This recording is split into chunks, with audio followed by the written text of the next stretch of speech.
चलो बच्चों, लेकर प्रभु का नाम शुरू करते हैं अपना लेक्चर नंबर 1। इसमें हम आपके इंस्टीट्यूट के मॉड्यूल का स्टडी नोट नंबर 1 रेफर करेंगे, जिसका नाम है इंट्रोडक्शन टू जीएसटी। इसमें हम सिंपली जीएसटी का ओवरव्यू देखेंगे, कुछ बेसिक्स देखेंगे, ये क्यों आया, कब आया, कैसे अप्लाई होता है, एटसेट्रा। इसके अलावा कुछ इंपॉर्टेंट डेफिनेशंस, टर्मिनोलॉजी को डिस्कस करेंगे, ताकि जब भी प्रोविजंस में आगे आके कोई भी तरीके के ऐसे वर्ड आए, टर्म का जिक्र हो, तो आपको एग्जैक्टली पता हो कि लॉ के हिसाब से इस टर्म का मतलब क्या है। ओके, हम कोशिश करेंगे अगले 3 से 4 लेक्चर के अंदर आपकी, मेरी और इस जीएसटी की दोस्ती हो जाए। ओके, शुरू करें? क्या आप तैयार हो? चलो आगे बढ़ते हैं। अब जीएसटी कई दफ़ा ये प्रपोज किया गया, कई दफ़ा इसके बिल्स, ड्राफ्ट लाए गए, पर ये हर बार कुछ ऑब्जेक्शंस आ जाते थे, ठीक है, और ये मेजॉरिटी से पास नहीं हो पाता था। फिर भी अमेंडमेंट्स लाकर फिर से प्रपोज किया जाता था, फिर ये नहीं पास हो पाता था। तो क्या किया गया? फाइनली 8 सितंबर 2016 को ये बिल पास हुआ। कैसे हुआ? कॉन्स्टिट्यूशन 101 अमेंडमेंट एक्ट 2016 के तहत पास हुआ। आपको ये टर्म याद रखना है, कॉन्स्टिट्यूशन 101 अमेंडमेंट एक्ट 2016। ओके, अब यहाँ पर इंपॉर्टेंट क्या है, कब से अप्लाई हुआ? विद इफेक्ट फ्रॉम 1 जुलाई 2017। कब से हुआ? 1 जुलाई 2017। पूरी इंडिया में ये जीएसटी लॉ अप्लाई हो गया कि यार एग्जिस्टिंग में आप जहाँ पे भी हो, आप जीएसटी में आ जाओ, अब सबको जीएसटी लगाना है, ठीक है। अब ये जम्मू एंड कश्मीर में कब से अप्लाई हुआ? 8 सितंबर 2017। जम्मू एंड कश्मीर को स्पेशल पावर्स दे रखी है कि आप चाहो जब लॉ को एक्सेप्ट कर लेना और नहीं चाहो तो मत करना। तो यहाँ पर जम्मू एंड कश्मीर ने एक्सेप्ट किया जीएसटी, और कब से किया? विद इफेक्ट फ्रॉम 8 जुलाई 2017। तो इसका मतलब पूरी इंडिया में अप्लाई कब से होता है? 1 जुलाई 2017 से। और जम्मू एंड कश्मीर पर कब से अप्लाई होता है जीएसटी? कब से होता है? 8 जुलाई 2017 से। ओके, अब यहाँ पर ये पूरी चीज़ें चलाता कौन है? GSTN, goods and service tax network.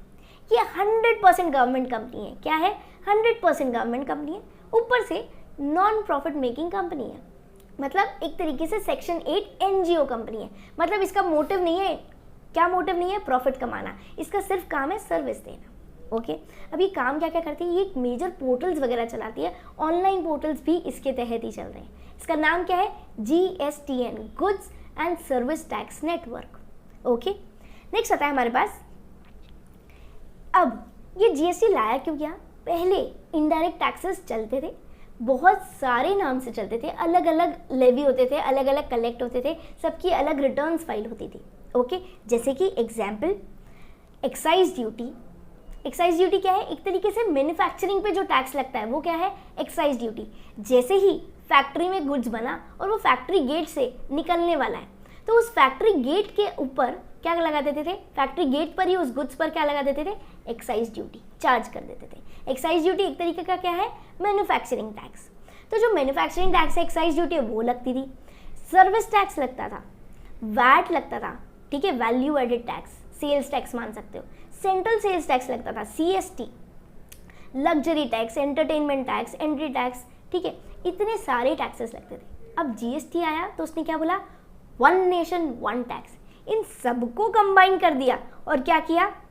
एक टैक्स लेके आ गया। GST has replaced multiple indirect taxes. पहले इतने नाम से टैक्सेस चलते थे, अब फायदा क्या हो गया? सिर्फ एक टैक्स चलता है, उसे ही लेवी करना है, उसे ही कलेक्ट करना है, उसकी ही रिटर्न भर देनी है। ओके, तो कहीं ना कहीं थोड़ी सहूलियत दिख रही है आपको, कन्वीनियंस दिख रहा है। क्यों आया? 1 नेशन 1 टैक्स के तहत आया। अब यहाँ पर 2 तरीके से सिस्टम होता है। जीएसटी का सिस्टम 2 तरीके से हो सकता है, यूनिफाइड जीएसटी और डुअल जीएसटी, ठीक है। अब यूनिफाइड जीएसटी में क्या होता है? सिर्फ और सिर्फ सेंटर के पास पावर है। किसके पास है? Central government. सेंट्रल गवर्नमेंट के पास ही अगर पावर है सारी, मतलब कि जब भी सारी पावर्स सेंटर के पास है, या फिर आप बोल सकते हैं इसको फेडरल गवर्नमेंट, सारी पावर्स लेवी करने की, कलेक्ट करने की अगर सिर्फ और सिर्फ सेंटर को दे रखी है, तो वो कहलाता है यूनिफाइड जीएसटी सिस्टम। और जबकि अगर सेंटर और स्टेट दोनों के पास पावर है कि वो लेवी कर सकती है, वो कलेक्ट कर सकती है, तो ये आ जाता है डुअल जीएसटी सिस्टम में। किस में आ जाता है? Dual GST system. ये इंडिया पे एप्लीकेबल है, ठीक है। इंडिया पे कौन सा चलता है? डुअल जीएसटी चलता है, क्योंकि यहाँ पर एसजीएसटी सीजीएसटी दोनों लगते हुए देखे आपने कभी, ठीक है। आगे जाके भी पढ़ेंगे, नहीं पता तो कोई बात नहीं। इसके अलावा जब भी डुअल जीएसटी चलता है तो इससे एक और कॉन्सेप्ट निकल के आता है, कॉन्करेंट पावर्स। कॉन्करेंट पावर मतलब कि स्टेट और सेंटर दोनों को ही पावर्स दे रखिए कि आप लेवी करो और कलेक्ट करो, और दोनों को पावर्स दे रखिए मतलब डुअल जीएसटी सिस्टम। और ये इंडिया में कौन सा चलता है? डुअल जीएसटी सिस्टम, ठीक है। चलो नेक्स्ट आता है, इंडिया में हम लगते कौन से टैक्सेस है, ये देखो। सीजीएसटी लगता है, ये सेंट्रल उठाता है, ठीक है। आगे एसजीएसटी कौन कौन करता है? स्टेट गवर्नमेंट और यूनियन टेरिटरीज विद लेजिस्लेचर। अभी समझते हैं हम एक एक करके क्या है। इसके अलावा यूटीजीएसटी लगता है, वो union territory without legislature collect करती है। सिंपली समझो, इन इंडिया क्या है? 28 स्टेट्स है प्रेजेंटली और 8 यूनियन टेरिटरीज है। क्या है? 8 यूनियन टेरिटरीज है। 28 स्टेट है और 8 यूनियन टेरिटरी है, ओके। अब 8 यूनियन टेरिटरी में से 3 ऐसी यूनियन टेरिटरी है जिसके पास खुद का लेजिस्लेचर है। लेजिस्लेचर मतलब सेपरेट गवर्निंग बॉडी, मतलब अपनी खुद की स्टेट गवर्नमेंट है, ओके। ऐसी 3 कौन सी यूनियन टेरिटरीज है? Delhi, Jammu and Kashmir and Puducherry. ये ऐसी 3 यूनियन टेरिटरीज है जिनके पास खुद का लेजिस्लेचर है, मतलब खुद की स्टेट गवर्नमेंट है। तो ये क्या कहलाते हैं? Union territory with legislature.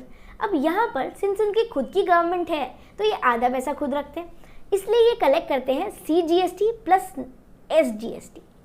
जबकि अगर हम बात करें ऐसी यूनियन टेरिटरी की जो विदाउट लेजिस्लेचर है, इसका मतलब इनके पास खुद की गवर्नमेंट नहीं है, तो कौन चलाता है? तो फिर इन्हें चलाता है जो वो है सेंट्रल गवर्नमेंट, आप बोल सकते हो यूनियन गवर्नमेंट, ठीक है। इसको कौन चला रहा है? स्टेट गवर्नमेंट चला रही है। इसको कौन चला रहा है?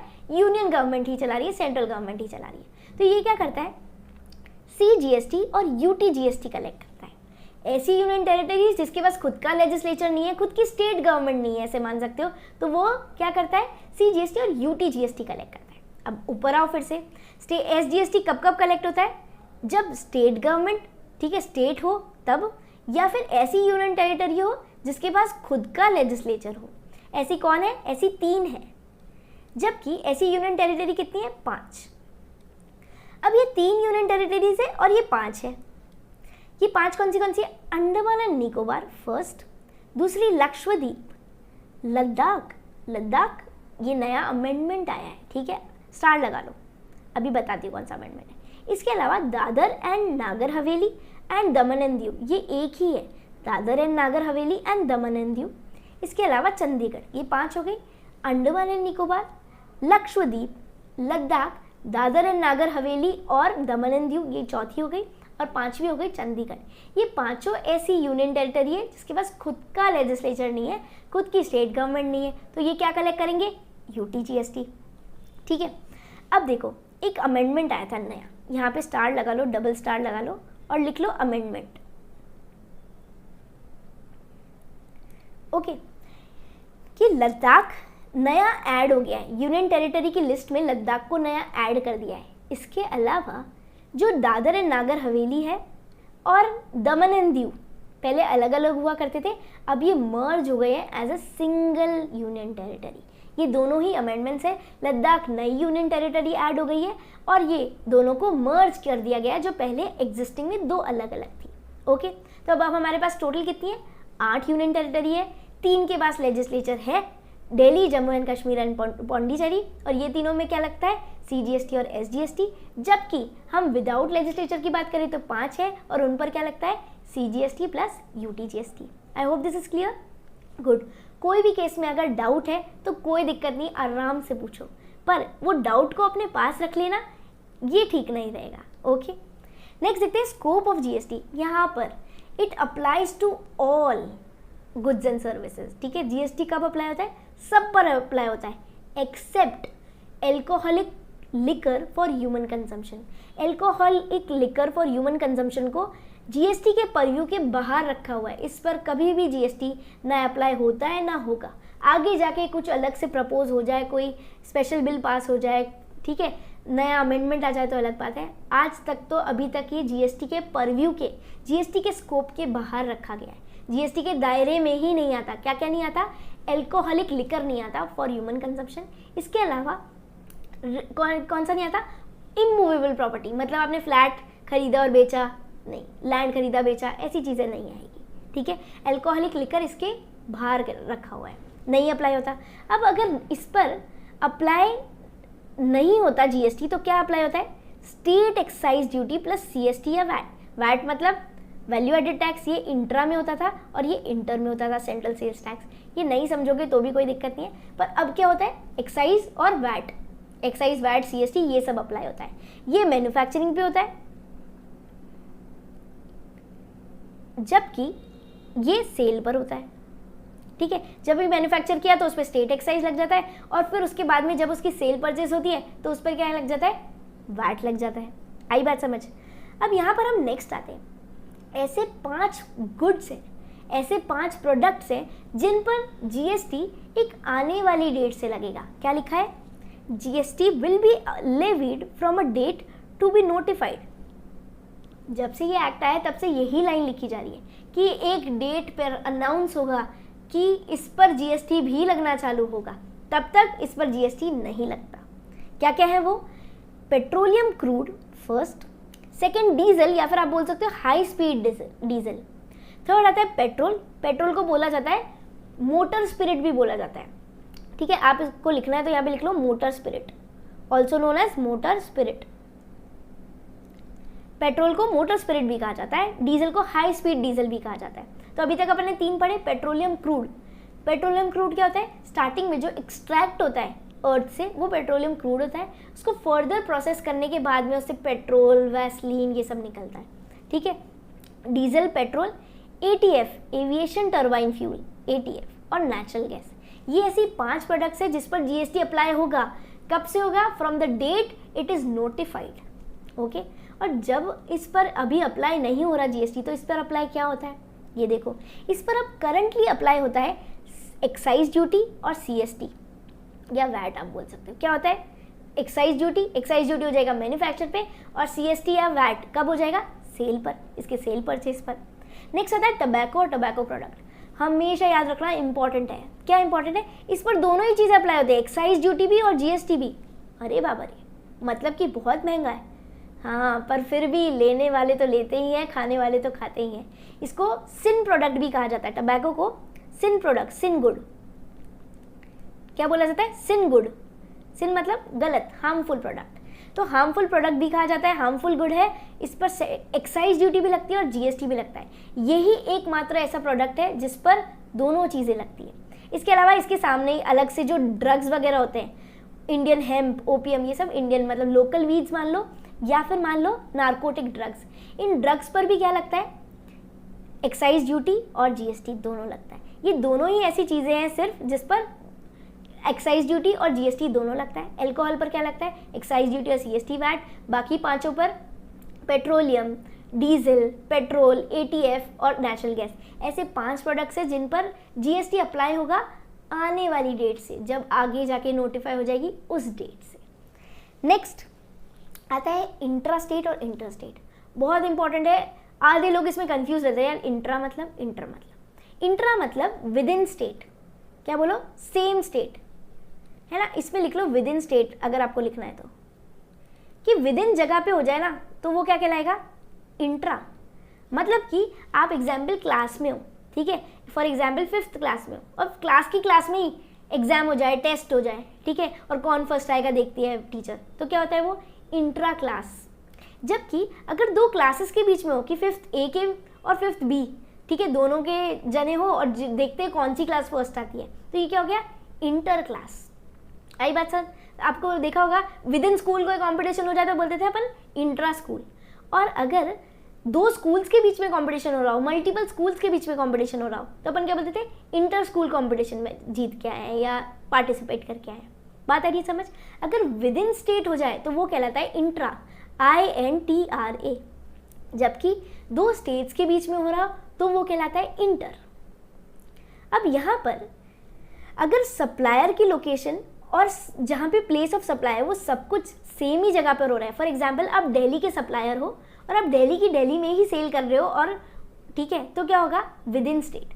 और यहाँ पर दिल्ली के सप्लायर हो और प्लेस ऑफ सप्लाई क्या है आपकी, मुंबई में पहुँचा रहे हो माल, तो फिर क्या होगा, तो फिर आप इंटर स्टेट की कैटेगरी में आ जाओगे। यहाँ पर या तो दो डिफरेंट स्टेट्स हो या दो डिफरेंट यूनियन टेरिटरीज हो, मतलब कि अंडमान एंड निकोबार ने अगर लक्षद्वीप को कुछ भेजा तो भी वो केस में आएगा, इंटर स्टेट में आ जाएगा। या फिर एक स्टेट और एक यूनियन टेरिटरी हो, मतलब लक्षद्वीप ने अगर गुजरात को कुछ भेजा तो क्या होगा, तो भी ये इंटर स्टेट माना जाएगा। या तो दो स्टेट्स के बीच में हो रहा हो, या फिर दो यूनियन टेरिटरीज के बीच में हो रहा हो, या फिर एक स्टेट और एक यूनियन टेरिटरी के बीच में ट्रांजैक्शन हो रहा हो, तो वो क्या कहलाता है, इंटर स्टेट। जबकि विद इन स्टेट हो जाए, विद इन यूनियन टेरिटरी हो जाए, तो वो क्या कहलाएगा, इंट्रा स्टेट। मतलब कि लद्दाख वाला जना जो सप्लायर है और वो लद्दाख में ही उसका गुड्स या सर्विस बेच दे, तो वो क्या कहलाएगा, with in union territory. With in एक ही यूनियन टेरिटरी अगर प्लेस ऑफ सप्लायर है और प्लेस ऑफ सप्लाई हो रहा है तो क्या होगा, इंट्रा स्टेट माना जाएगा। ओके, नेक्स्ट आता है एडवांटेजेस ऑफ जीएसटी। अच्छा, इसमें एक चीज़ लिखी हुई है कि आईजीएसटी कब कब अप्लाई होता है, इंटर स्टेट पे होता है। अगर विद इन स्टेट हो रहा है तो हम उसके दो हिस्से कर देते हैं, बात समझना। अगर इंट्रा हो रहा है तो हम क्या करते हैं, इसके दो टुकड़े कर देते हैं, सीजीएसटी और एसजीएसटी, या फिर आप बोल सकते हो यूटीजीएसटी। मतलब अगर यूनियन टेरिटरी का हिस्सा बनता है तो यूनियन टेरिटरी को जाएगा, स्टेट का बनता है तो स्टेट को जाएगा। फॉर एग्जाम्पल, अगर कोई चीज़ पर 18% लग रहा है तो 9% तो सीजीएसटी लग जाता है और 9% एक्स्ट्रा नहीं देना पड़ता, बस आधा आधा देना पड़ता है। जबकि अगर इंटर हो रहा है अगर, तो सिर्फ आईजीएसटी लगता है और पूरी की पूरी टोटल रेट 18%। मतलब जो बायर है, जो रिसीवर ऑफ द गुड्स या सर्विस है, जो पेयर है, वो एग्जैक्टली 18% टैक्स देगा। एग्जाम्पल, अगर वो दो स्टेट के बीच में हो रहा है तो 18% आईजीएसटी के नाम पे दे देगा। अगर वो विद इन स्टेट हो रहा है तो 9% जीएसटी, सीजीएसटी और 9% यूटीजीएसटी के नाम पे देगा। ठीक है, तो क्या बोल रहा है, IGST is equal to CGST plus SGST या फिर यूटीजीएसटी। ठीक है, अब एडवांटेजेस क्या है, इसको लर्न कर सको तो बहुत ही बढ़िया बात होगी, क्योंकि हो सकता है कि 4 या 5 नंबर के क्वेश्चन में लास्ट में कहीं पे आ जाए एक्स्ट्रा क्वेश्चन में। तो अगर ये क्वेश्चन आ जाता है तो बोनस है, सीधा सीधा बोनस है। ठीक है, साथ में क्लास में ही लर्न करोगे, कुछ भी इंपॉर्टेंट चीज़ लगती है बाजू में यहीं पे मार्क कर लो। ठीक है, फर्स्टली एडवांटेज क्या है, one nation one tax. Multiple 10 तरीके के टैक्स नहीं लगाने, ना उसको लेवी करना, ना कलेक्ट करना, ना अलग अलग अथॉरिटीज़ बनानी। ठीक है, क्योंकि जो भी टैक्स लेगा, एंटरटेनमेंट टैक्स है, उसके लिए कोई डिपार्टमेंट बनाना पड़ेगा, कलेक्ट करे, लेवी करे, देखे कि सही से हो रहा है नहीं हो रहा है। तो देखो कितनी चीज़ें बच जाती है। उसके बाद सब लोग अपनी अपनी रिटर्न्स भरे, कितना बड़ा काम हो जाता है। ठीक है, तो क्या बोल रहे हैं, वन नेशन वन टैक्स। सारे टैक्सेस, सारे इनडायरेक्ट टैक्सेस को रिप्लेस कर सिर्फ अब एक टैक्स प्रिवेल करता है जीएसटी के नाम से, वन नेशन वन टैक्स। इसका वैसे भी यही टारगेट था। सेकंड बोलता है बंडल्ड इनडायरेक्ट टैक्सेस, जैसे वैट, सीएसटी, सर्विस टैक्स, ये सबको हटा दिया। ठीक है, क्या कर दिया, रिमूव कर दिया बंडल्ड टैक्सेस को और सबसम करके रिप्लेस करके एक टैक्स बन गया। थर्ड आता है removal of cascading effect. Cascading मतलब होता है उस पर लगते जाना, tax on tax. Cascading effect मतलब टैक्स ऑन टैक्स। जैसे एग्जाम्पल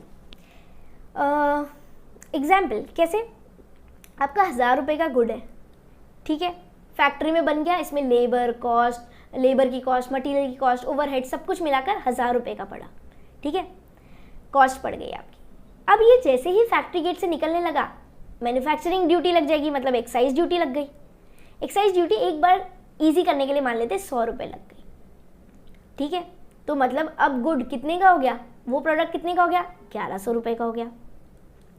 अब यहाँ पर सेल करते हो, ठीक है, सेल करने पर वैट लग गया। वैट किस पर लगेगा, ये 1000 रुपये पे लगता तो कोई दिक्कत नहीं थी, ये वैट लगता है पूरे के पूरे 1100 रुपये पर। ठीक है, एग्जाम्पल मान लेते 10% से ही, तो 110 रुपया लग गया। ठीक है, तो कितना हो गया ये 0, 1, 2, ठीक है, 1210 रुपये का हो गया एक प्रोडक्ट। अब बात समझो, प्रोडक्ट महंगा हो गया क्यों, इस 100 रुपये पर भी वैट लग गया। एडिशन हो गया, इसका ना ही हटाया गया ना एक्सक्लूड किया गया। तो ये टैक्स ऑन टैक्स है। जो एक्स्ट्रा ये 10 रुपये लगे ये क्या है, जो 110 था उसमें जो ये 10 रुपये एक्स्ट्रा लगाए वो किस पे लगाए, एक्साइज ड्यूटी की वजह से लगाए, वरना नॉर्मली ये भी 100 रुपये लग जाता। तो ये क्या है, कास्केडिंग इफेक्ट। कास्केडिंग इफेक्ट मतलब टैक्स पर टैक्स लगते जाना। आ रही है बात समझ। तो यहाँ पर सिंस ये इनपुट वगैरह मिल जाता है, आगे आप जाके समझोगे तो क्या होता है, यहाँ पर टैक्स पे टैक्स भी नहीं लगता। ओके, तो इससे क्या हुआ, वन नेशन वन टैक्स हो गया। दूसरी बात, बंडल टैक्सेस, मल्टीपल टैक्सेस हटने की जगह एक ही टैक्स बन गया। इसके अलावा थर्ड चीज़ क्या हुई, कैस्केडिंग इफेक्ट हट गया, मतलब टैक्स ऑन टैक्स अब नहीं लगता, पहले के टैक्सेस में लगता था, पहले के इनडायरेक्ट टैक्स के रिजीम में लगता था। फोर्थ आता है increased ease of doing business. Increase ease of doing business कैसे, कि आगे जाके आप देखोगे कि पहले ना CST वगैरह, सेंट्रल सेल्स टैक्स है ना, इनमें क्या होता था, अगर कुछ भी रिबेट लेनी है, कोई भी एग्जाम्पशन लेनी है तो आपको फॉर्म GH ऐसे सब करके भर के डिपॉजिट कराना होता था, फिर वो जाके अप्रूव होगा, फिर जाके वो आपको एग्जाम्पशन मिलती थी। ठीक है, अब यहाँ पर एट टाइम्स क्या होता था, या तो वो टाइमली पहुँचता ही नहीं था, पहुँच जाता था तो कई बार घूम जाता था। ठीक है, ऐसी कई सारी दिक्कतें आती थी, डिले हो जाता था, इसकी वजह से बहुत सारा लॉस होता था, बिजनेस को भी होता था, डिपार्टमेंट को भी लॉस होता था।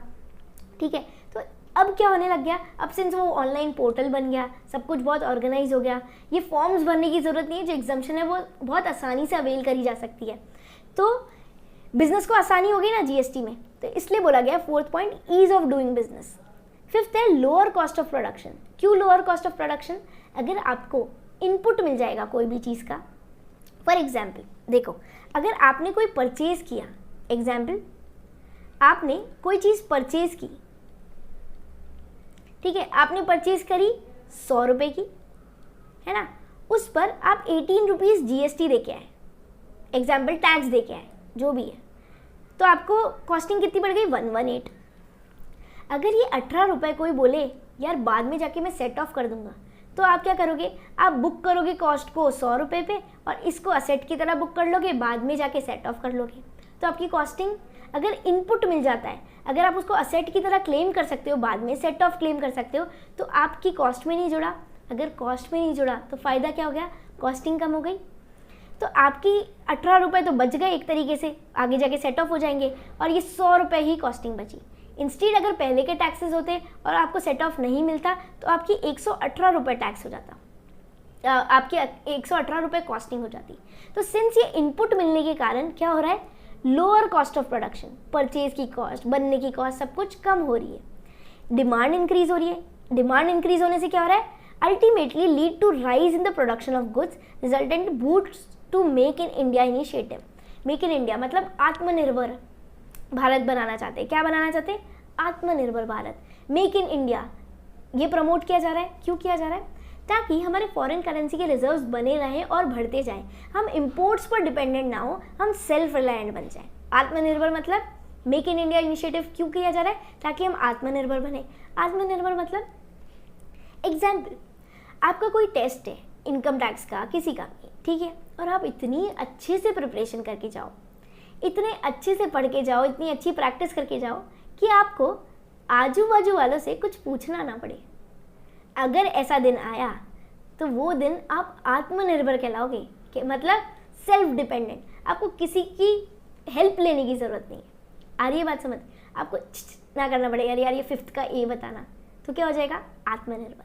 बात समझो, आत्मनिर्भर बनने से क्या होगा, हम इंपोर्ट्स पर डिपेंडेंट नहीं है, तो हमारे फॉरेन करेंसी रिजर्व्स मेंटेन हो सकते हैं और बढ़ भी सकते हैं। ठीक है, नेक्स्ट आता है बूस्ट एक्सपोर्ट। अब सिंस हमारे पास बहुत सारा है और हम इनफ बना रहे हैं, तो हम एक्सपोर्ट्स को बूस्ट करेंगे। ठीक है, एक्सपोर्ट्स बढ़ेंगे तो क्या होगा, हमारी फॉरेन करेंसी रिजर्व्स बढ़ेंगे, एम्प्लॉयमेंट बढ़ेगा, ओवरऑल ग्रोथ बढ़ेगी, GDP बढ़ेगा।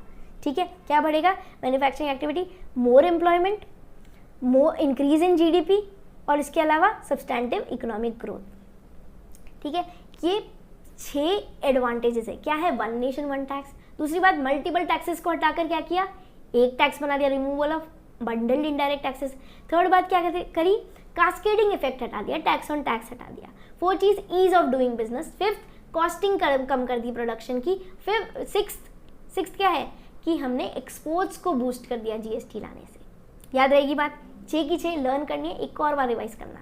ठीक है, one nation one tax, bundle taxes हटा दिए, कास्केडिंग इफेक्ट हटा दिया, इसके अलावा ईज ऑफ डूइंग बिजनेस कर दिया, कॉस्टिंग को कम कर दिया प्रोडक्शन की, और एक्सपोर्ट्स को बूस्ट कर दिया। नेक्स्ट आता है नीड फॉर जीएसटी। अब ये जीएसटी लाए क्यों? अच्छे खासे इतने सारे टैक्सेस चल तो रहे थे, पर उनमें बहुत सारी दिक्कतें थी, बहुत सारे इल्स थे। देखो, इसको बोला जाता है cure for ills of existing indirect regimes. पहले जो इनडायरेक्ट टैक्सेस चलते रहे उनमें बहुत सारी दिक्कतें थी, बहुत सारी गलतियां थी, बहुत सारे ऐसी दिक्कतें थी जो है ना मुश्किल कर देती थी काम को, कॉस्टली कर देती थी काम को। तो उन सब का इलाज करने के लिए, उन सब का इलाज करने के लिए क्या लाया गया? जीएसटी लाया गया। वो दिक्कतें क्या क्या थी? फर्स्ट देखते हैं। फर्स्ट था non inclusion of several local levies in state VAT such as luxury, entertainment etcetera. इन सब का नॉन इंक्लूजन था, इनको इंक्लूड ही नहीं किया जाता था, ना ही कोई सेट ऑफ मिलता था। अब बात समझ रहे हो? तो पहले नॉन इंक्लूजन था, इंक्लूड ही नहीं किया जाता था। सेकंड, कास्केडिंग इफेक्ट, जैसे अभी समझाया कि पहले क्या लगता था, एक्साइज पर भी वैट लग गया, एक्साइज के अमाउंट पर भी वैट लग गया, इसका मतलब टैक्स ऑन टैक्स लग गया। तो पहले टैक्स ऑन टैक्स लग जाता था, दिक्कत थी। Next, inclusion of CENVAT in the imposing VAT. ठीक है, यही वाली बात बोल रहा है कि पहले सेनवेट नहीं मिलता था। सेनवेट मतलब एक्साइज ड्यूटी का इनपुट नहीं मिलता था। कब नहीं मिलता था? जब हम वैट लगा रहे तब नहीं मिलता था। नेक्स्ट आता है no CENVAT after manufacturing stage, आगे जाके मिलता ही नहीं था इसका input. Non integration of VAT and service tax, important example, एक रेस्टोरेंट का बिल लेते हैं। ठीक है, रेस्टोरेंट में क्या होता है, दो चीज़ें होती हैं, हम खाना खाने जाते हैं, फूड आइटम रहता है, तो वैट वाला बोलता था यार ये तो फूड है। ठीक है, वैट डिपार्टमेंट भाग के आया और बोलता है यार मेरा तो वैट लगा, तो इस पर वैट वसूली करूंगा मैं। क्यों? फूड है, फूड आइटम है, गुड है तो वैट लगेगा। ठीक है, वैट वसूली हो जाती थी। सर्विस टैक्स बोलता था अरे यार रेस्टोरेंट तो एक सर्विस है। क्यों? क्योंकि उसमें सर्विंग दे रहे हैं, बैठा के डाइनिंग का पैसा ले रहे हैं। वो फूड तो 100 रुपये का ही है, उसको 400 के रेट क्यों ले रहे हैं? क्योंकि आप एम्बियंस दे रहे हो, आप बैठा के खिला रहे हो, उनकी खिदमत कर रहे हो, उनको सर्विंग कर रहे हो, तो सर्विस है ये। तो सर्विस टैक्स भी लगा देते थे। तो मतलब एक ही बिल पर, एक ही अमाउंट पर, फॉर एग्जाम्पल 1000 का बिल है, ठीक है, उस पर वैट भी लग जाता था, सिंपल बोल रही हूँ, वैट भी लग जाता था, ऊपर से सर्विस टैक्स भी लग जाता था। इन दोनों का एक दूसरे को इनपुट भी नहीं मिलता था। इन दोनों की डेफिनेशन की कौन सी चीज गुड्स है, कौन सी चीज सर्विस है, इसकी डेफिनेशन भी क्लियर नहीं थी। वैट वाला भी भाग के आ जाता था, सर्विस टैक्स का वाला भी भाग के आ जाता था, हमें सर्विस टैक्स दे दो, हमें वैट दे दो। तो यहाँ पर रेस्टोरेंट बिल बहुत महंगा हो जाता था। ठीक है, तो ये क्या बोल रहा है, non integration of VAT and service tax, इन दोनों का कोई भी ना तो सेट ऑफ होता था, ना ही एक दूसरे की ये लोग बोलते थे कि यार वैट लग गया तो ठीक है सर्विस टैक्स ने गिव अप कर दिया, ऐसा कुछ नहीं होता था। Double taxation of a transaction as both goods and service, यही वाली बात करने कि डबल टैक्सेशन हो जाता था, एक ही चीज़ पर वैट भी लग गया, गुड्स भी लग गए। इतनी सारी दिक्कतें थी। इन सब दिक्कतों को सही करने के लिए क्या आया? जीएसटी आया। नेक्स्ट, पहले देखते हैं इनडायरेक्ट और डायरेक्ट टैक्स। एकदम इंपॉर्टेंट बात, जिसको पे करना है और वही जमा करवाए, वही उसका बर्डन भी बियर करे, वो क्या कहलाता है? Direct tax.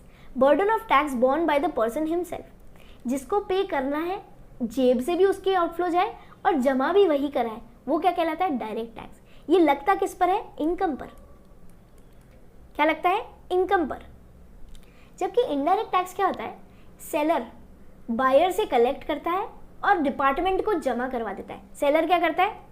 सेलर क्या करता है? कलेक्ट करता है बायर से, collects from buyer and pays to government. अब बात समझ रहे हो? सेलर क्या करता है? उसने वसूला और आगे जाके जमा करवा दिया। क्या सेलर की जेब से कुछ गया? नहीं गया।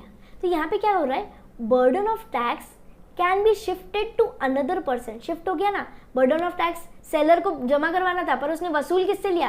कंज्यूमर से वसूल लिया। आई बात समझ? तो ये कहलाता है इनडायरेक्ट टैक्स। अगर कोई भी टैक्स है उसका बर्डन भी उसे ही बियर करना पड़े, वो डायरेक्ट टैक्स है।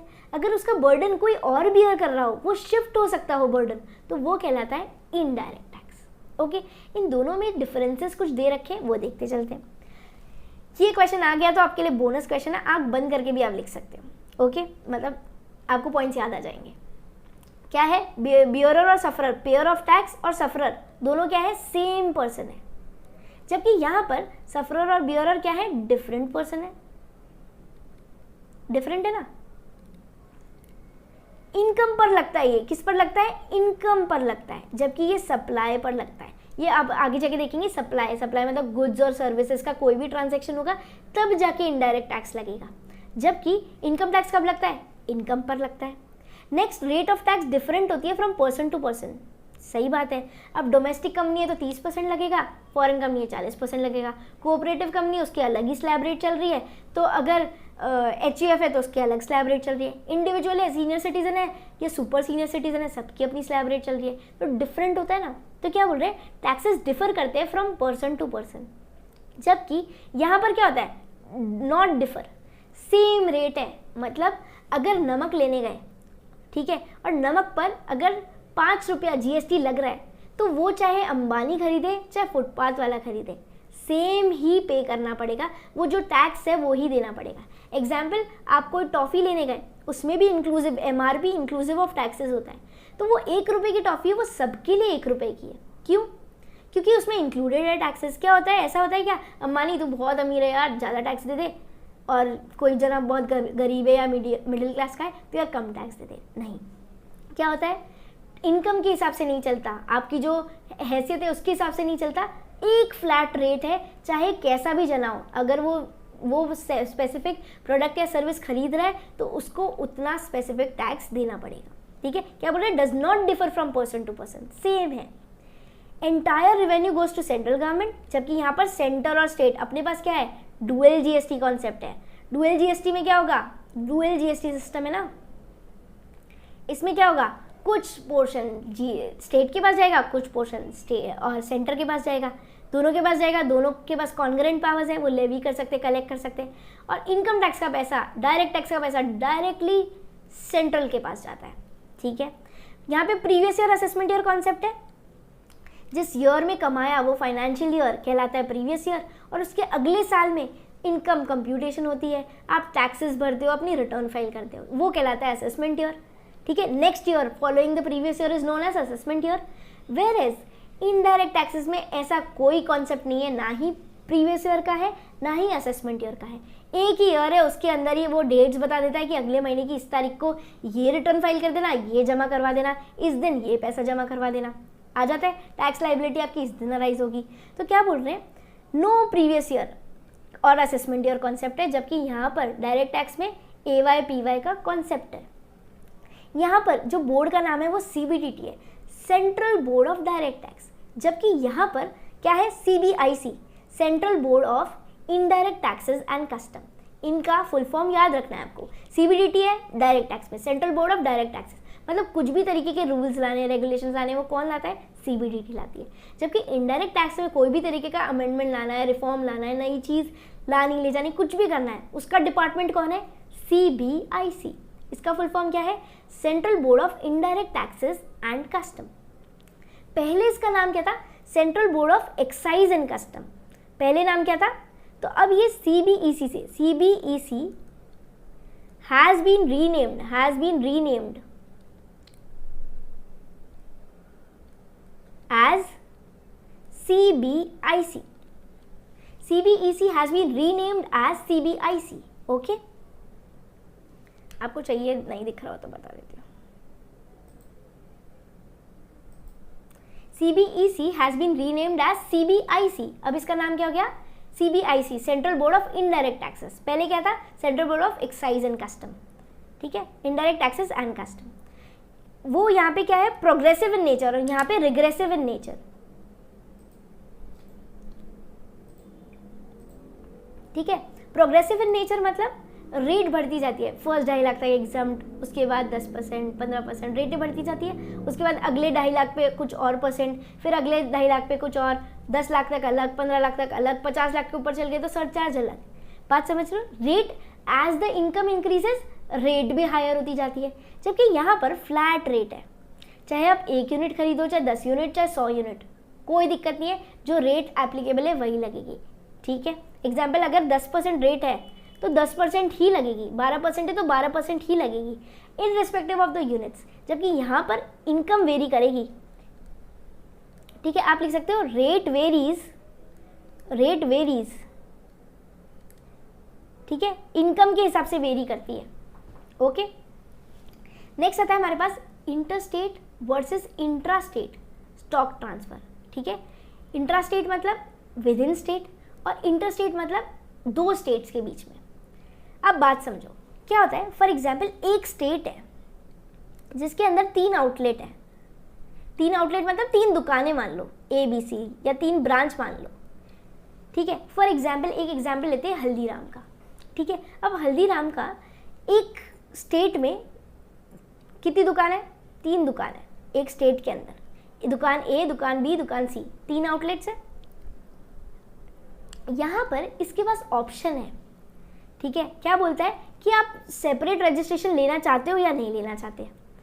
आई बात समझ। हल्दीराम के पास अगर एक स्टेट में कोई भी एक जना है, एक पैन नंबर है और वो 3 दुकानें खोल रखी है, तो उसका मर्जी है, उसकी मर्जी है कि वो क्या करे, वो डिफरेंट सेपरेट रजिस्ट्रेशन ले या नहीं ले GST में, ठीक है।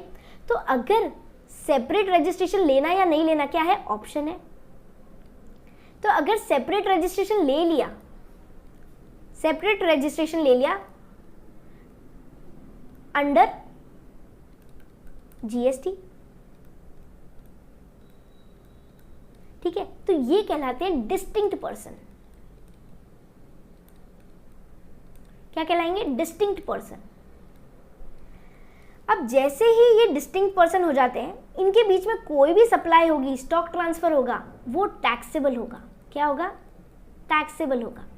पर अगर इन्होंने नो रजिस्ट्रेशन, कोई सेपरेट रजिस्ट्रेशन नहीं लिया, no separate registration, no separate registration, तो क्या होगा, तो इनके बीच में जो भी स्टॉक ट्रांसफर होगा वो GST नहीं लगेगा, नो GST। बात समझ रहे हो। Intrastate stock transfer is taxable only when the entity has more than one registration in one state। अगर एक से ज़्यादा रजिस्ट्रेशन कर रखे, सेपरेट रजिस्ट्रेशन कर रखे, तो ही जाके क्या लगेगा, GST लगेगा, वरना नहीं लगेगा। आई बात समझ। जबकि आप अगर 2 स्टेट्स की बात करते हो, इंटर की बात करते हो, तो अगर 2 आउटलेट्स है, मतलब एक दिल्ली में एक आउटलेट है, दिल्ली में आउटलेट नंबर A है और गुजरात में, ठीक है, गुजरात में आउटलेट है B, तो इनके पास कोई ऑप्शन नहीं है, ठीक है, नो ऑप्शन। कंपल्सरी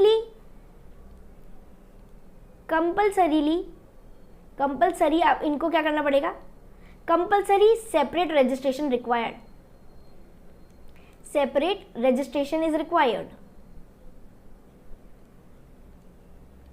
अब सिंस कंपल्सरी रजिस्ट्रेशन करना पड़ेगा, कंपल्सरी सेपरेट रजिस्ट्रेशन रिक्वायर्ड है, तो मतलब ये डिस्टिंक्ट क्या है, डिस्टिंक्ट पर्सन है, तो ये टैक्सेबल हो जाएगा।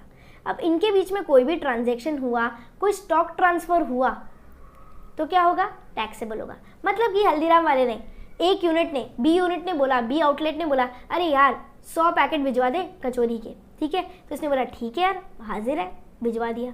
तो ये टैक्सेबल होगा या नहीं होगा, ये जो 100 पैकेट्स का ट्रांजैक्शन हुआ है, ये टैक्सेबल होगा या नहीं होगा, डिपेंड करेगा कि ये A और B के पास सेपरेट रजिस्ट्रेशन है या नहीं। अगर सेपरेट रजिस्ट्रेशन है तो टैक्सेबल होगा, अगर सेपरेट रजिस्ट्रेशन नहीं ले रखा GST के अंदर तो टैक्सेबल नहीं होगा। सिमिलरली यहाँ पे दिल्ली वाले आउटलेट ने बोला यार मेरे को 100 पैकेट भिजवा दे, दिल्ली तो ठीक है, गुजरात वाले ने बोला, तो दिल्ली वाले ने बोला हाँ यार हो जाएगा, इसने सप्लाई कर दिया। ये जो 100 पैकेट्स का सप्लाई हुआ है, 100 सप्लाई हुआ है पैकेट्स का, 100 पैकेट का, ठीक है, 100 पैकेट सप्लाई हुई है, ये हर वक्त टैक्सेबल होगा, ठीक है, लिखो ऑलवेज टैक्सेबल, ऑलवेज टैक्सेबल, क्योंकि इनको तो मैंडेटरीली सेपरेट रजिस्ट्रेशन लेना है। अगर सेपरेट रजिस्ट्रेशन ले रखा है तो इनको कंपल्सरीली ये ट्रांजैक्शन टैक्सेबल होगा। Okay, I hope this is clear. In case of any doubt please मेरे को बताना, ठीक है, पूछना मुझसे। नेक्स्ट आता है GST council. GST council simply president of India ने कॉन्स्टिट्यूट किया। कब किया? 15 सितंबर 2016 को किया। इसका हेड, इसका चेयरपर्सन कौन है? यूनियन फाइनेंस मिनिस्टर इसका चेयरपर्सन है। ये स्टार लगा लो, याद रखना, आपको एमसीक्यू में भी पूछा जा सकता है। यूनियन फाइनेंस मिनिस्टर इसका हेड होता है, इसका चेयरपर्सन होता है। Okay, chairperson of GST council is what? Union finance minister. कौन होता है? Union finance minister. अब जीएसटी काउंसिल ऐसा जना है, ऐसी काउंसिल है, ऐसी कमिटी है, ठीक है, ऐसे मेंबर्स का ग्रुप है जिनके हिसाब से पूरा जीएसटी चलता है। कब कौन सी रेट अप्लाई होगी, कब कौन सा अमेंडमेंट होएगा, कोई भी एक भी पत्ता भी हिलाना है ना अगर जीएसटी के अंदर, तो कौन करता है? वो जीएसटी काउंसिल करती है। क्या करती है? जीएसटी काउंसिल अनाउंस करेगी, जीएसटी काउंसिल डिसीजन लेगी, तो जाके ये डिसीजन होंगे। इसका चेयरपर्सन कौन है? इसका चेयरपर्सन है यूनियन फाइनेंस मिनिस्टर। तो जब भी यूनियन फाइनेंस मिनिस्टर बदलेगा तो इसका चेयरपर्सन भी ऑटोमेटिकली वो खुद बन जाएगा, ठीक है। Union finance minister of state जो होगा वो इन चार्ज होगा फाइनेंस एज अ मेंबर, ठीक है। हर स्टेट का जो यूनियन फाइनेंस मिनिस्टर है, यूनियन मिनिस्टर है, वो कौन होगा? इसका मेंबर बन जाएगा। चेयरपर्सन कौन है? Union finance minister. और स्टेट का यूनियन मेंबर कौन होगा? यूनियन मिनिस्टर कौन होगा? इधर का member. Next, state finance minister या फिर स्टेट रेवेन्यू मिनिस्टर और any other minister nominated by each state as a member of the council, the GST council shall select one of them as vice chairperson of council. ये पक्का नहीं है, ये लोग आपस में डिसाइड करते हैं कि वाइस चेयरपर्सन कौन बनेगा, पर चेयरपर्सन कौन होता है? Union finance minister. हर स्टेट का या तो फाइनेंस मिनिस्टर या स्टेट रेवेन्यू मिनिस्टर या कोई अदर मेंबर इसका मेंबर बनेगा और डिसाइड होगा कि कौन वाइस चेयरपर्सन बनने वाला है। ओके, नेक्स्ट आता है गाइडिंग प्रिंसिपल ऑफ जीएसटी। बना क्यों है? ये बना है for harmonisation of different aspects between the centre and state. Centre और स्टेट में कोई भी तरीके की दिक्कत होती है, कोई भी तरीके का डिस्प्यूट होता है, वो सॉल्व कौन करेगा? कौन करेगा? GST council. Harmonisation of aspects between centre and state, उन दोनों को क्लियरली बताएगा, आपका ये हिस्सा है, आपका ये है, आपका ये स्कोप है, आपका ये है, ठीक है। ये सब कुछ कौन बताएगा? जीएसटी काउंसिल बताएगा। नेक्स्ट आता है फंक्शंस ऑफ द काउंसिल। एकदम सिंपल फंक्शन है, क्या करना? कोई नई टैक्स रेट लाना, एग्जम्पशन लाना, थ्रेशोल्ड लिमिट्स, मतलब इस लिमिट से ऊपर गए तो ये करना पड़ेगा, ये सब कौन बताता है? GST council. कोई डिस्प्यूट रेजोल्यूशन करना हो, मतलब कोई झगड़े वगड़े हो गए, कोई कॉन्ट्राडिक्शन आ गया, कौन सॉल्व करेगा? GST council. जीएसटी का लेजिस्लेशन में कोई चेंज लाना है, कुछ भी नया लाना है, ठीक है, तो कौन करेगा? रूल्स नोटिफिकेशंस कौन लिखेगा? GST council. कोई नई एग्जम्पशन लानी है, कौन लाएगा? जीएसटी काउंसिल, ठीक है। कोई नई रेट लाना है, कोई अमेंडमेंट लाना है, कौन लिखेगा? GST council. मतलब जीएसटी में कोई भी तरीके का चेंज करना होगा, कौन करेगा? GST council. इसका चेयरपर्सन कौन होगा? Union finance minister. इसको है कॉन्स्टिट्यूट किसने किया था? कॉन्स्टिट्यूट बनाया किसने था? प्रेसिडेंट ने। कब बनाया था? 15 सितंबर 2016 को बनाया था। Okay, good.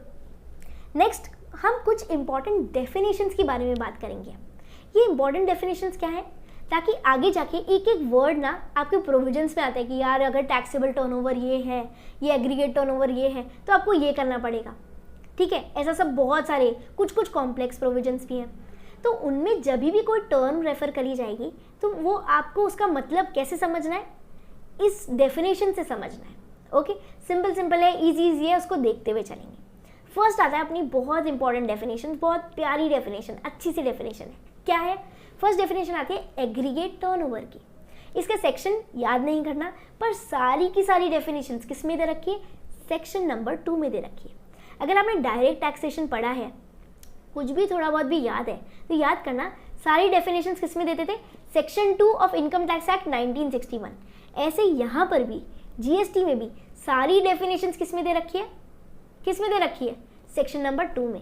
आपको सब सेक्शन याद करने की ज़रूरत अभी तो नहीं है, इसमें तो नहीं है, जब भी रहेगी बता दिया जाएगा, क्लास में ही याद करवा दिया जाएगा। ओके, चिंता की बात नहीं है। और बाकी जो स्पेस दे रखी है उसको यूज़ कर सकते हो, कुछ भी आपको नोट डाउन करना है, कोई बात अच्छी लगी हो, कोई एग्जाम्पल सही लगा हो, आपको कुछ याद आ गया हो, आप अपने हिसाब से लिख सकते हो। हिंदी इंग्लिश जो जैसे लिखना है, जो भी पेन पेंसिल हाईलाइटर जिससे लिखना है, ठीक है, पर अलग से कॉपी बनाने की ज़रूरत नहीं है। मैं चाहती हूँ जब आपकी एग्ज़ाम हो, जब आपको एक दिन में रिवीजन करना हो, तो आप मेरे हिसाब से 10 बुक को समेट नहीं सकते, 10 बुक को कंपाइल करके फटाफट रिवाइज नहीं कर सकते। इंस्टेड अगर आपके पास एक ही बुक है, उसमें ही सब कुछ कंपाइल कर रखा है, नोट्स भी, सारी इन्फॉर्मेशन भी, तो बहुत ईजिली रिवाइज हो सकती है। मेरे हिसाब से तो डबल रिविजन भी हो सकता है।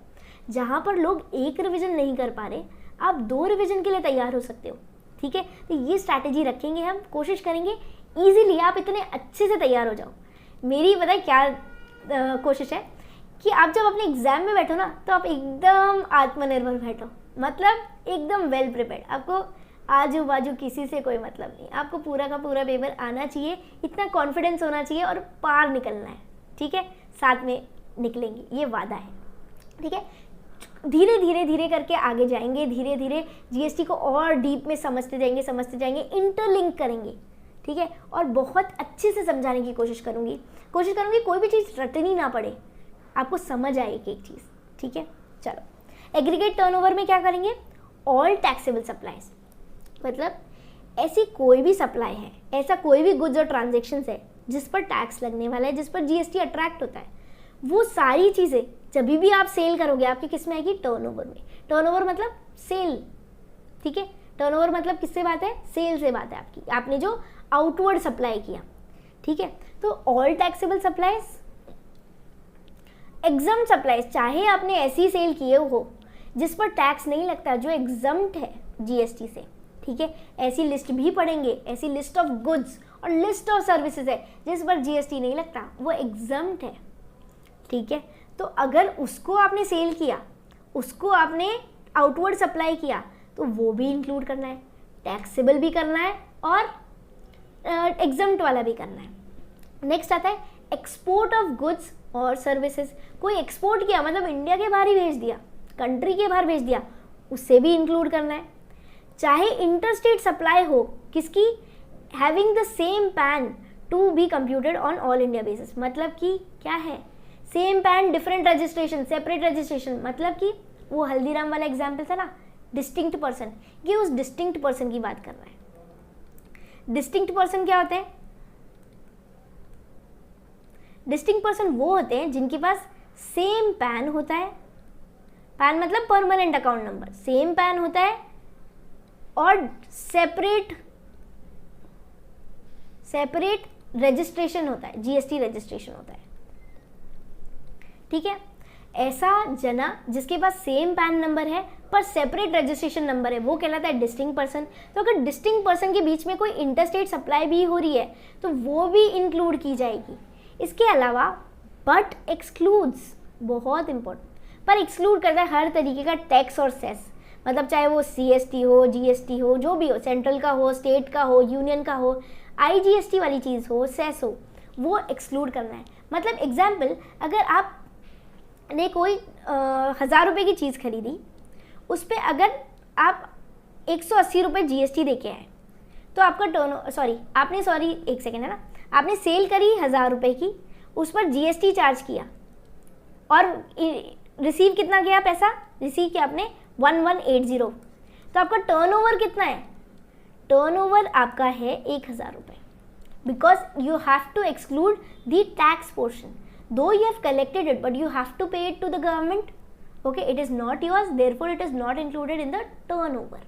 टर्नओवर मतलब सेल पार्ट, आउटवर्ड सप्लाई, तो आपके आउटवर्ड सप्लाई कितनी होगी, सिर्फ और सिर्फ 1000 रुपये। इट एक्सक्लूड्स टैक्सेस, टैक्सेस मतलब चाहे सेंटर का हो, स्टेट का हो, यूनियन का हो, किधर का भी हो, सब कुछ एक्सक्लूड करना है।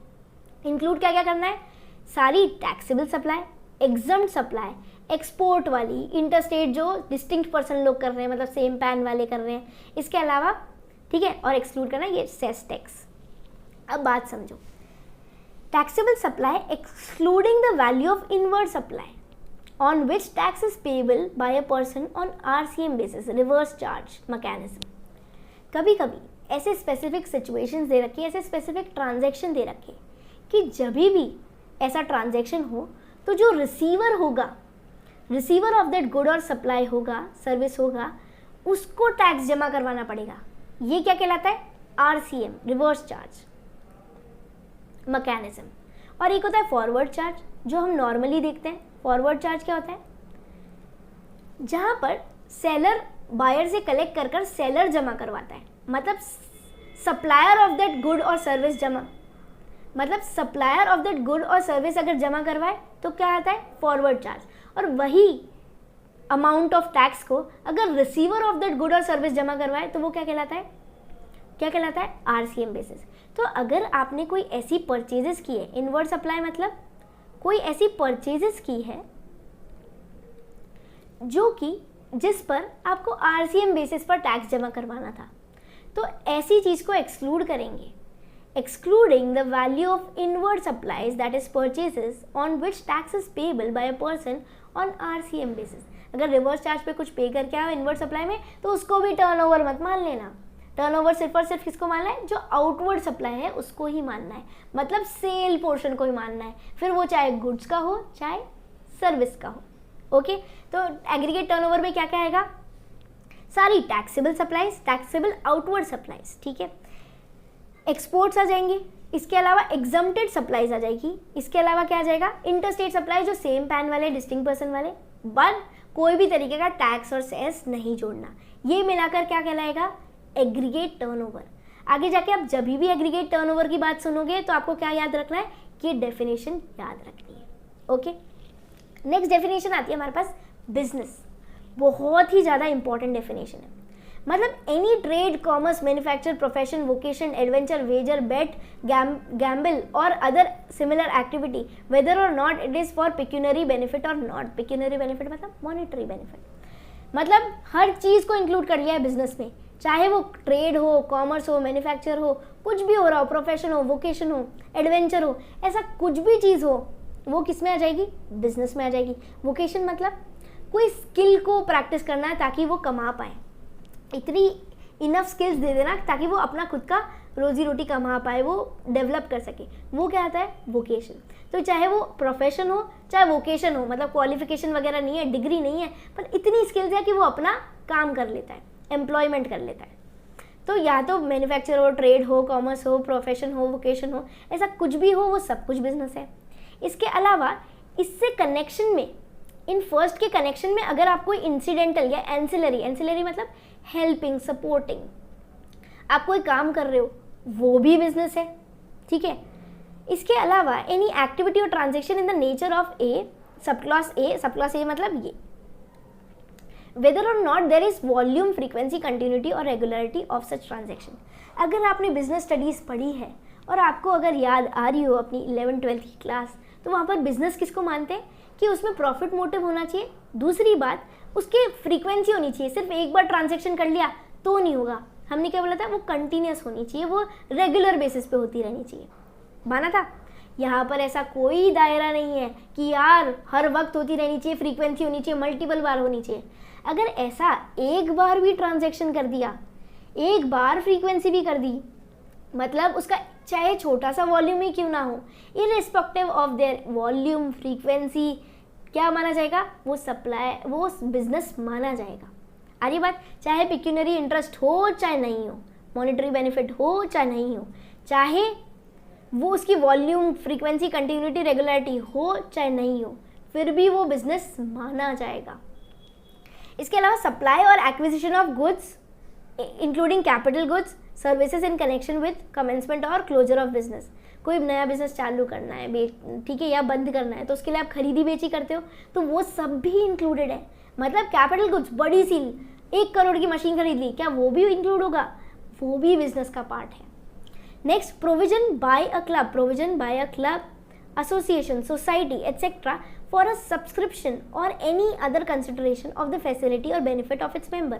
मतलब कोई क्लब खोल रखा है, जय क्लब, जयपुर में जय क्लब है, ऐसे हर जगह का क्लब होता है, स्पोर्ट्स क्लब होता है, कोई सोसाइटी का क्लब होता है, ऑर्गेनाइजेशन होती है, तो उन्होंने अगर कोई भी कंसिडरेशन लिया, मतलब कोई फीस ली और उसके अगेंस्ट में मेंबर्स को कोई सर्विस दी, तो ये भी बिजनेस है, मतलब वो क्लब, सोसाइटी भी क्या है, बिजनेस का पार्ट है। Next, admission for a consideration of a person to any premise. मतलब एग्जाम्पल, आप कोई म्यूजियम देखने गए और आपने 100 रुपये की टिकट खरीद ली, तो वो 100 रुपये की टिकट की वजह से आपको उस प्रीमाइस में एंट्री मिली, उस जगह में एंट्री मिली, तो वो भी बिजनेस का पार्ट है। लिख लो example, visit to museum, museum, कुछ भी और लिख लो, ठीक है। आप कहीं पर भी गए, आपको अलग से टिकट ली, आपने कंसिडरेशन दिया, उसकी वजह से आपको एंट्री मिली, वो भी सब क्या है, बिजनेस है। Services supplied by a person as a holder of an office which has been accepted by him in the course or furtherance of his trade, profession और वोकेशन। मतलब कि उसने अपनी टर्म्स ऑफ एम्प्लॉयमेंट में, अपने जब उसको वो पोजीशन मिली थी तब उसने एक्सेप्ट किया था, और वो कुछ डिलीवरी कर रहा है कोई भी सर्विस और गुड्स की, वो भी किसका पार्ट है, वो भी बिजनेस का पार्ट है। मतलब कि एक तरीके से आप मान लो प्रोफेशन, या फिर कोई ड्यूटी पे लगा हुआ है कोई जना, तो उसने एक्सेप्ट किया था, वो काम कर रहा है, वो भी बिजनेस का पार्ट है। Services provided by race club by way of totalizer. Totalizator क्या होता है, कंप्यूटर, ऐसा कंप्यूटर जो सारी कैलकुलेशन कर ले, वो भी, और बुक मेकर भी। बुक मेकर कौन होता है, यहाँ पे लिखा हुआ है, और अ बुक मेकर जो बेट्स लगाए, और टोटलाइजेटर जो कंप्यूटर जो कैलकुलेशन वगैरह करेगा, ठीक है। इन दोनों ही जने ने अगर कोई भी तरीके का रेस क्लब में कोई सर्विस दी, कोई काम किया, वो भी बिजनेस का पार्ट है। आई बात समझ।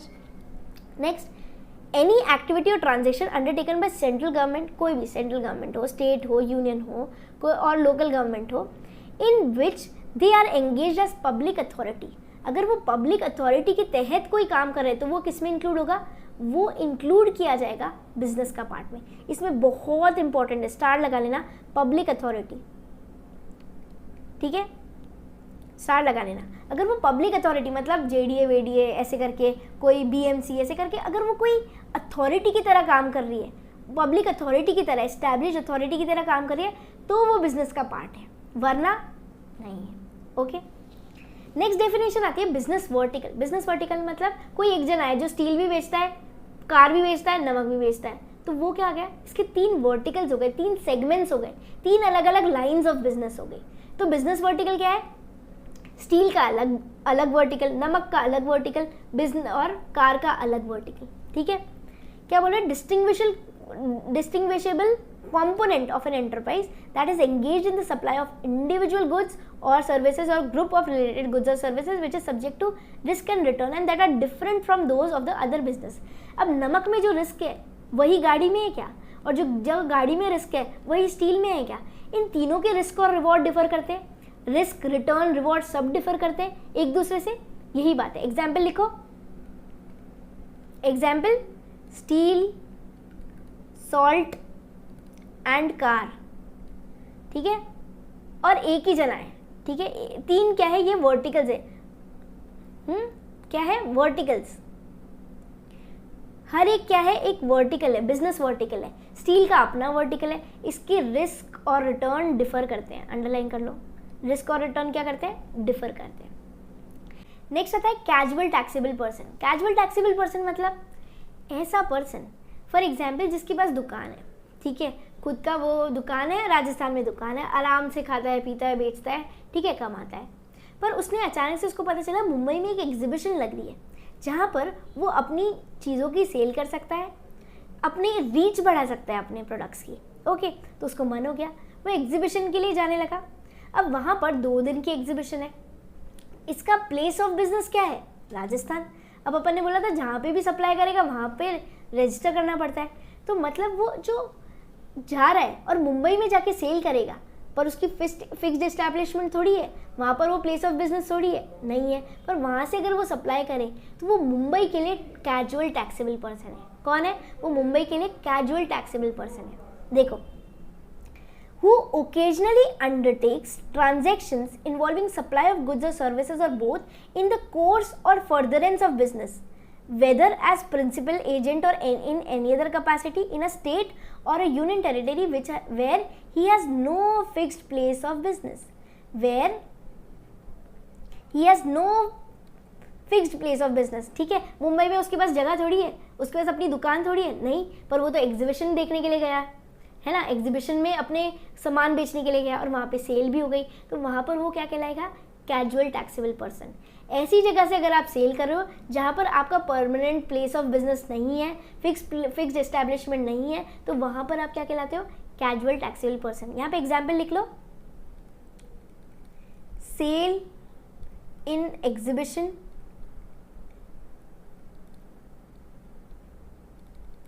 इन डिफरेंट स्टेट, या जो भी है इन डिफरेंट स्टेट लिख लो।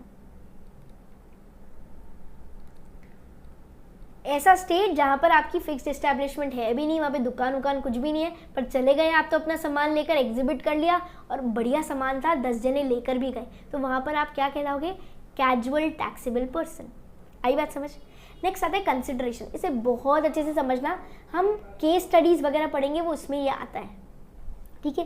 कंसिडरेशन क्या है? ऐसा कोई भी अमाउंट मिल जाए, चाहे कैश में मिले चाहे काइंड में मिले, ठीक है। Any payment made in money और अदरवाइज, चाहे कैश में मिल जाए चाहे काइंड में मिल जाए, पर एक्सक्लूड करनी है 2 चीज़ें, बट एक्सक्लूड नॉट इंक्लूड। क्या इंक्लूड नहीं करना? Subsidy given by central government और स्टेट गवर्नमेंट। अगर गवर्नमेंट से आपको कोई सब्सिडी मिली है वो आपको कंसिडरेशन में इंक्लूड नहीं करनी। फॉर एग्जाम्पल आपको पेमेंट आया, कितने का आया? 5 लाख का आया। इस 5 लाख में से 2 लाख रुपए सब्सिडी की है, और सब्सिडी किसने दी है? सेंट्रल गवर्नमेंट ने आपको सब्सिडी दी है, तो आपका कंसिडरेशन कितना हुआ? 3 लाख रुपए। आई बात समझ? टोटल कंसिडरेशन कितना है?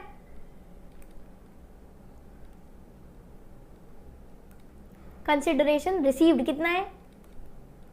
एग्जाम्पल 5 लाख रुपए, इसमें से सब्सिडी कितनी है? गवर्नमेंट सब्सिडी कितनी है? 1 लाख रुपए, 2 लाख रुपए, चलो तो ये 3 लाख रुपए ही हमारी क्या है? ये वाली कंसिडरेशन है, अदरवाइज नॉट। जीएसटी के हिसाब से हमारी कंसिडरेशन कितनी है? 3 लाख रुपए। जो हमें गवर्नमेंट से सब्सिडी मिल गई वो इंक्लूड नहीं करनी है, इसे ड्रॉ कर लो, ठीक है। सब्सिडी कौन सी है? गवर्नमेंट सब्सिडी है, फ्रॉम गवर्नमेंट ने सब्सिडी दी है, ठीक है। Government gave subsidy, government gave subsidy of ₹2 lakh, तो ये बचे हुए 3 लाख रुपीज़ ही आपका कंसिडरेशन है, ठीक है। कंसिडरेशन एज पर जीएसटी कितना हुआ? सिर्फ और सिर्फ ये 3 लाख एज पर जीएसटी कितना हुआ? ये 3 लाख रुपए ही सिर्फ आपका कंसिडरेशन है। इसके अलावा आपको एक और चीज़ एक्सक्लूड करनी है, वो क्या है? डिपॉजिट्स, मतलब कि सिक्योरिटी डिपॉजिट।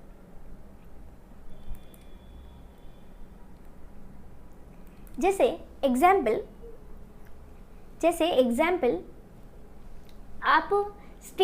आप रेंट पे लेने गए, ठीक है। आप दूसरे स्टेट में गए, आपको पीजी लेना था, जो भी रेंट पे लेने गए, तो वो आपसे 1 या 2 महीने का एक्स्ट्रा सिक्योरिटी डिपॉजिट रखवा लेते, ठीक है, रखवा लेते। तो एग्जाम्पल आपने 10,000 रुपये पे पर मंथ पे आपने किराए पे ले लिया, तो आपने 2 महीने का डिपॉजिट भर दिया 20,000 रुपये, तो उस 20,000 रुपये को आप कंसिडरेशन नहीं मानोगे, ठीक है।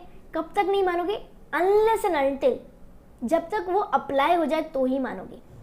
अगर एग्जाम्पल आप 8 महीने रहे, उसमें से, है ना, 8 महीने रह रहे हो, उसमें से 6th महीने के बाद में आपने बोला यार ठीक है गड़बड़ हो रही है, दिक्कत हो रही है ना, इस बार तो पैसे ही नहीं आए, तो आप फेल हो गए, आपने ना पैसे ही नहीं भरे।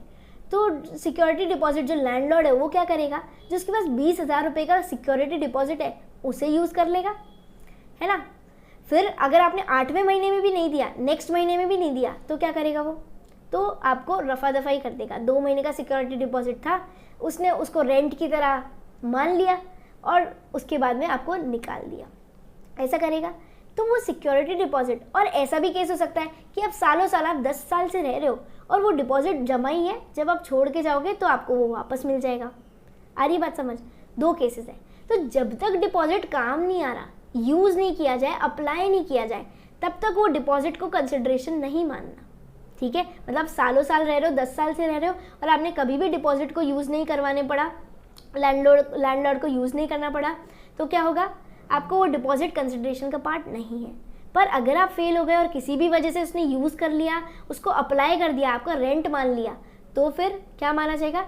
तो फिर ये कंसिडरेशन का पार्ट माना जाएगा। अब बात सुनो, provided that a deposit given in respect of a supply of good or service or both shall not be considered as payment, क्या नॉर्मल केस में नहीं करा जाएगा, unless the supplier applies such deposit as consideration for the said supply। unless वो use कर ले, वो मान ले कि अरे यार ये रेंट का पैसा ही है, वो यूज़ कर ले, अप्लाई कर ले, तो ही माना जाएगा डिपॉजिट को कंसिडरेशन।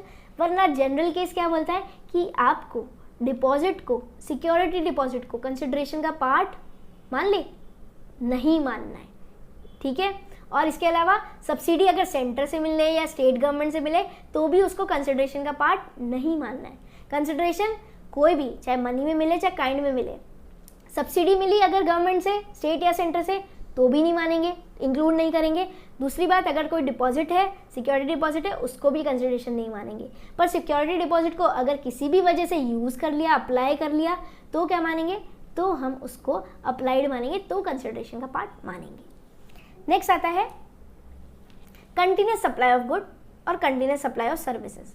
सिंपल है कि क्या होना चाहिए, रेगुलर होना चाहिए, है ना, प्रोवाइडेड, अग्रीड या प्रोवाइडेड, एक अग्रीमेंट हो रखा है, कॉन्ट्रैक्ट जैसा हो रखा है कि कंटिन्यूसली और on recurrent basis. Recurrent basis मतलब बारी बारी अकर होने वाला, महीने दर महीने अकर होने वाला, ठीक है। रिकरेंट मतलब बारी बारी अकर होने वाला, वन टाइम इवेंट नहीं है। तो कंटिन्यूसली है या फिर रिकरेंट बेसिस पे है, अंडर अ कॉन्ट्रैक्ट। दो इंपॉर्टेंट चीज़ें, रिकरेंट बेसिस पे है, अंडर अ कॉन्ट्रैक्ट है, वेदर और not by means of wire, cable, pipeline or other conduit, for which the supplier invoices the recipient on a regular or a periodic basis and includes supply of such goods as government may subject to other conditions as it may by notification specify।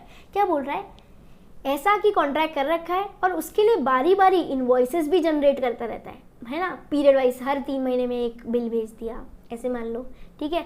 चाहे हर periodically उसका payment भी हो रहा है, bill भी raise हो रहे हैं, कॉन्ट्रैक्ट भी हो रखा है, रिकरेंट सप्लाई ऑफ गुड है, तो क्या मानेंगे, कंटिन्यूस सप्लाई मानेंगे। जबकि कंटिन्यूस सप्लाई ऑफ सर्विस कब मानेंगे, तब मानेंगे जब सेम चीज़ हो, एक अग्रीमेंट हो रखा हो जो कंटिन्यूसली हो या रिकरेंट बेसिस पे हो, अंडर अ कॉन्ट्रैक्ट हो। ये दोनों बातें तो सेम है कि रिकरेंट बेसिस पे हो, अंडर अ कॉन्ट्रैक्ट हो, for a period exceeding 3 months। अगर 3 महीने से ऊपर का है ना, तो ही हम कंटिन्यूस सप्लाई ऑफ सर्विस मानेंगे, नहीं तो नहीं मानेंगे। 2.5 महीने का अगर कोई कॉन्ट्रैक्ट है, नहीं मानेंगे। 3 महीने या 3 महीने के ऊपर का कॉन्ट्रैक्ट है, तो ही हम क्या मानेंगे, तो ही हम उसे कंटिन्यूस सप्लाई ऑफ सर्विस मानेंगे। एग्जाम्पल अगर आपको समझना है तो एग्जाम्पल मान लो, कोई भी चीज़, मेरे को अभी याद आ रहा है एक्वागार्ड। एक्वागार्ड का क्या होता है, आप एएमसी ले लेते हो, एनुअल मेंटेनेंस चार्जेस वाली चीज़, ठीक है। एनुअल मेंटेनेंस कॉन्ट्रैक्ट ले लेते हो कि हर 6 महीने में वो बदल के जाता है, उसका कार्टेज, उसका फिल्टर, ओके। तो अब ये 1 साल में 2 बार आ रहा है, ऐसे आपने क्या करा है, एक साथ में कॉन्ट्रैक्ट कर लिया 3 साल का, तो वो 3 साल में 6 बार आएगा, फिल्टर वगैरह बदल के जाएगा। ये 3 साल का कॉन्ट्रैक्ट हो गया, आपको सर्विस दे रहा है, वो कंटिन्यूस है, कॉन्ट्रैक्ट के अंदर है, रिकरेंट है, होने वाली है बारी बारी, एक ही बार का इवेंट थोड़ी है, और पीरियड कितना है, 3 महीने से ऊपर का है, तो ये कंटिन्यूस सप्लाई और सर्विस माना जाएगा, okay. Next eco, electronic commerce operator. Example लिखो इसके अंदर, यहाँ पे एग्जाम्पल लिखो, एग्जाम्पल अमेजोन लिखो। एग्जाम्पल क्या है, अमेजोन। ये जो ऑनलाइन पोर्टल्स है ना, जो बाय सेल करने देते हैं चीज़ें ऑनलाइन, वो कौन है, अमेजोन जैसे। ये सब क्या कहलाता है, electronic commerce operator. Electronic commerce operator manages digitally और इलेक्ट्रॉनिकली फैसिलिटी और platform for electronic commerce. Example, ये बाय सेल करते हैं, क्या करने देते हैं, ओन करते हैं ये प्लेटफॉर्म। तो अमेजोन क्या है, ECO, electronic commerce operator. Fixed establishment क्या है, जहाँ से आपका प्लेस ऑफ बिजनेस हो, प्रिंसिपल प्लेस ऑफ बिजनेस हो, वो क्या कहलाता है, fixed establishment. A place which is characterized by sufficient degree of permanence and suitable structure in terms of human and technical resources to supply services or to receive and use services for its own need। आ रही है बात समझ कि ये क्या है, fixed establishment other than the registered place of business. Place of business है जहाँ से आप काम कर रहे हो, अलग से कुछ बना रखा है आपने कि यार मैं काम, मेरे सेल तो इधर से होती है पर मेरा ऑफिस वहाँ पे है, डील एक्स्ट्रा उधर करती हूँ, तो वो भी क्या है, फिक्स्ड एस्टैब्लिशमेंट है। अलग से रजिस्टर्ड प्लेस के अलावा भी अगर आपने एडिशनल प्लेस ऑफ बिजनेस दे दिया, कोई एडिशनल एस्टैब्लिशमेंट बता दी कि यार यहाँ से हम लेते हैं चीज़ें, हम यहाँ से डील करते हैं, वो भी किसका पार्ट माना जाएगा, फिक्स्ड एस्टैब्लिशमेंट का। नेक्स्ट आता है गुड्स। इंपॉर्टेंट है, बहुत इंपॉर्टेंट है डियर।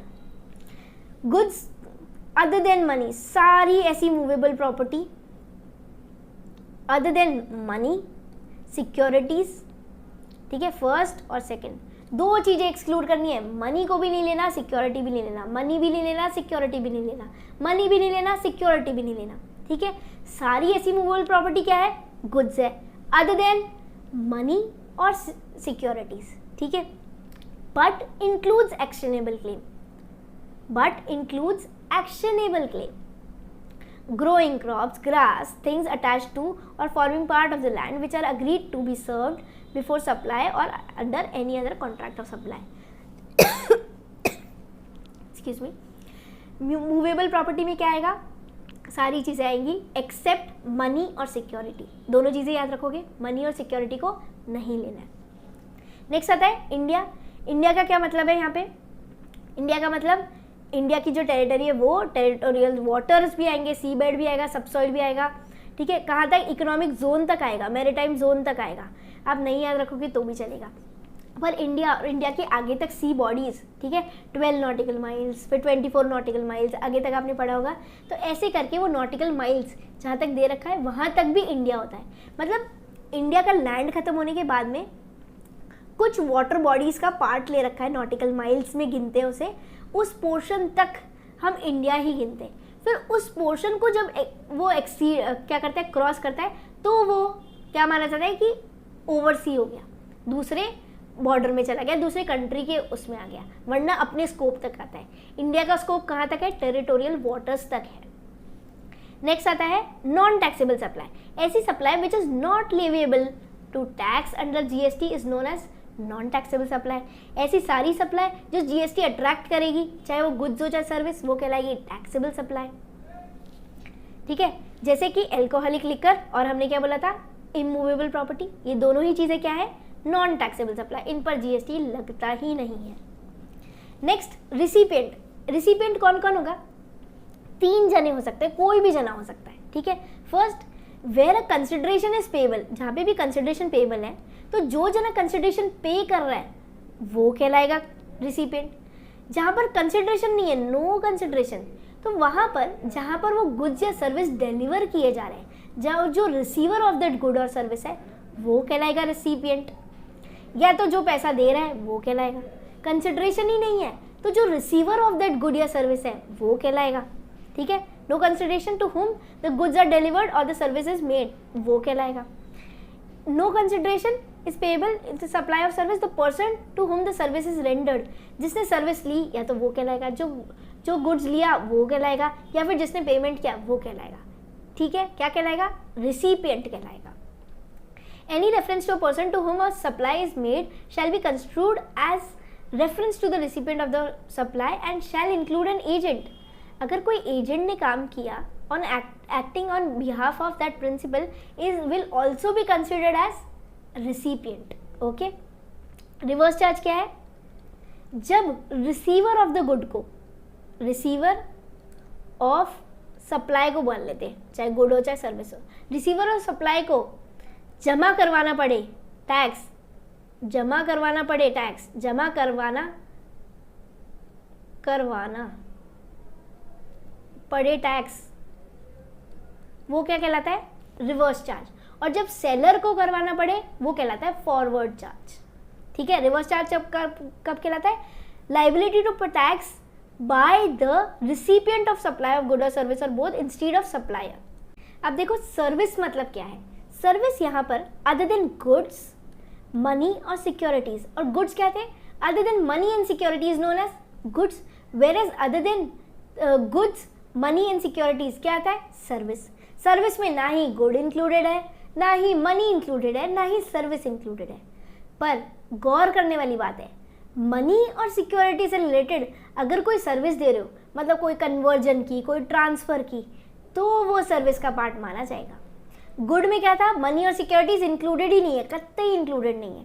जबकि अगर हम सर्विस पे आते हैं तो मनी और सिक्योरिटी इंक्लूडेड नहीं है, पर इनसे रिलेटेड अगर कोई सर्विस दी, कन्वर्जन की, ट्रांसफर की, वो इंक्लूडेड है, वो सर्विस माना जाएगा, है ना। एग्जाम्पल देखो यहाँ पे, use of money, conversion by cash or any other mode from one form of currency or denomination to another form of currency or denomination for which a separate consideration is charge.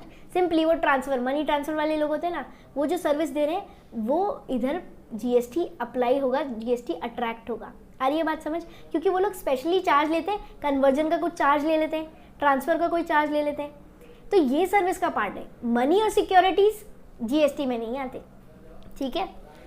Next, supplier. Supplier कौन है? ऐसा जना जो good और service या both they रहा है, ठीक है, आउटवर्ड सप्लाई कर रहा है। सप्लाइंग द सेट गुड और सर्विस और both include an agent, agent भी इंक्लूडेड है, ठीक है।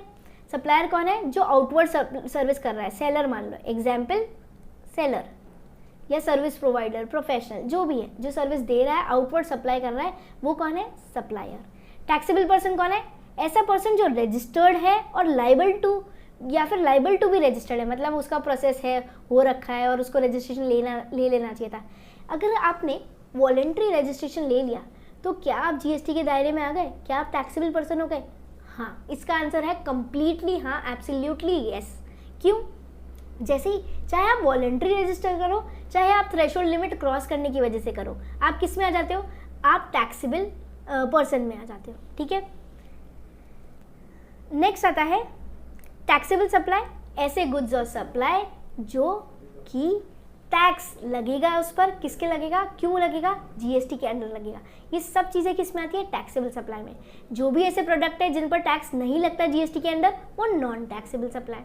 आई होप आपको ये समझ आ रहा होगा। यहाँ पर अपना लेक्चर नंबर 1 खत्म होता है। स्टडी नोट नंबर 1 पूरा कंप्लीट कर दिया गया है। कुछ एक दो एग्जाम्पल है वो कवर नहीं करे हैं, वो मैं आगे के सिलेबस में करवाऊंगी, आगे के चैप्टर्स में, जब हम एग्जैक्टली समझ लेंगे कि जीएसटी अप्लाई कैसे होता है, कैसे उसकी कैलकुलेशन होती है, कैसे सेट ऑफ मिलता है, कैसे इनपुट मिलता है, तब जाके वो अगर एग्जाम्पल देखोगे ना तो लगेगा अरे यार कितना सिंपल, कितना चिल्लर एग्जाम्पल है।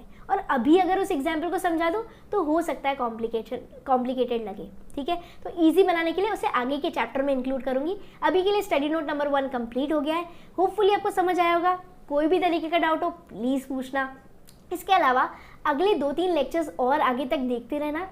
कोशिश रहेगी कि हमारी दोस्ती हो जाए, हमें जीएसटी अच्छे से समझ आने लग जाए। ओके, मिलते हैं अपने आगे के लेक्चर में। Till then take care, be safe, stay tuned.